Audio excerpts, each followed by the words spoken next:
नमस्कार। भारतीय मीडिया के बायस्ड कवरेज के कारण जो कोलिजियम सिस्टम पे बहसें थी, उससे लोगों को एक तरफा विचार बनाने के लिए प्रेरित किया गया।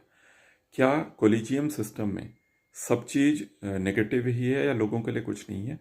आइए इस पर एक संक्षिप्त सी पड़ताल करते हैं। सबसे पहले कोलिजियम सिस्टम को समझ लेते हैं। कोलिजियम सिस्टम का अर्थ सरल भाषा में समझे तो यह है कि जजेस ही जजेस का अपॉइंटमेंट करेंगे, और या फिर जुडिशियरी को ऑटोनॉमी है, स्वायत्ता है कि वह अपने जजों का चुनाव खुद करें। अब आती है दूसरी बात, क्या कोलिजियम सिस्टम से भ्रष्टाचार बढ़ता है? तो देखिए, यह जो आर्ग्यूमेंट है वीक है। भ्रष्टाचार कोलिजियम सिस्टम से नहीं बढ़ता। जब कोई भ्रष्ट जज पोजीशन में आता है तब वह अपने साथ कुछ कार्यप्रणाली रखता है जिससे भ्रष्टाचार बढ़ता है। तो सीधा कोई लिंक नहीं है कोलिजियम सिस्टम और भ्रष्टाचार में। अब आ जाते हैं दूसरी बात कि क्या कि कोलिजियम सिस्टम, अगर मीडिया कहती है कि नेगेटिव है, तो भी संविधान ने इसको क्यों अडॉप्ट किया?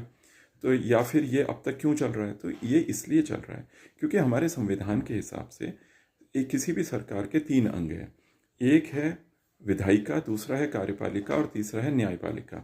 जो विधायिका है, विधायिका का कार्य है कानूनों को बनाना, जिसको जो कि आप संसद भी कह रहे हैं जिसे, ठीक है। और एग्जीक्यूटिव कार्यपालिका का काम है उन कानूनों को लागू करना, और जो न्यायपालिका का काम है वह उसका कार्य है जो कानून बने हैं उनको संविधान के तकाजे पर कसना, उनके न्याय संगत होने को देखना, और साथ में जो न्याय व्यवस्था है उसको स्थापित करना, और जो न्याय है उसको करना।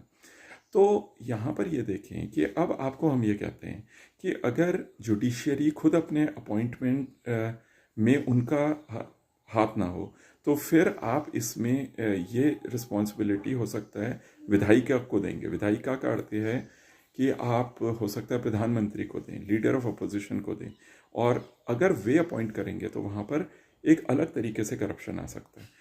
जो जज ये सोचेगा कि मेरे को इन नेताओं के गुड बुक्स में आना है, वह हो सकता है कि जो सरकार के केसेस आते हैं वे उनके अगेंस्ट फैसला न करें। तो यहाँ तो ज़्यादा बड़ा करप्शन का एंगल है।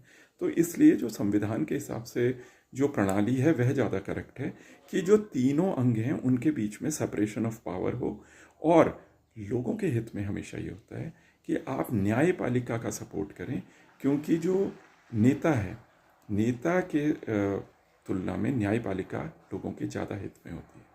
धन्यवाद।